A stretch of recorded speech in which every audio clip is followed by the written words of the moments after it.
Bonjour à tous et bienvenue pour cette nouvelle vidéo sur Legacy, les héros d'Ascola. Aujourd'hui, je vais vous montrer un petit peu comment ça se passe lorsque les ennemis doivent vous attaquer.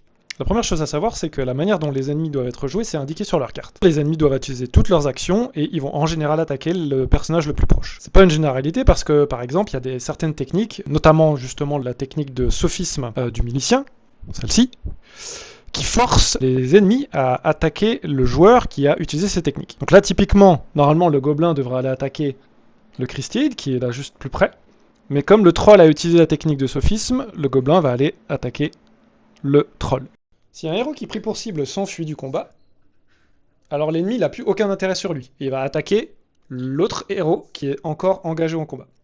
S'il n'y a aucun héros qui est encore engagé, il attaquera un des héros qui est le plus proche. Lorsque vous avez deux héros qui sont à distance égale d'un ennemi et que c'est à l'ennemi de jouer, s'il n'y a aucune compétence spéciale qui a été utilisée et puis qui va déterminer une cible autre que les deux héros, dans ce cas-là, en fait, c'est les joueurs qui vont choisir quel héros l'ennemi va attaquer, et c'est un peu plus arrangeant parce que vous pouvez choisir la cible par rapport à votre stratégie. Petite clarification par rapport à tout ça, si jamais vous avez une situation et que vous vous référez aux règles et que les règles disent que vous pouvez faire ça, mais que vous pouvez aussi faire ça, dans ces cas-là, c'est à vous de trancher en fait.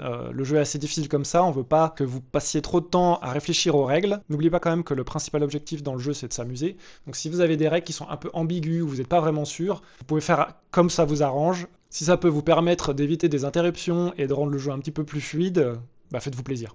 Voilà, une fois de plus, j'espère que cette vidéo vous aidera à comprendre un petit peu mieux les règles de Legacy et que vous prendrez plus plaisir à jouer la prochaine fois. Moi, je vous souhaite une très bonne soirée et je vous dis à très bientôt pour une prochaine vidéo.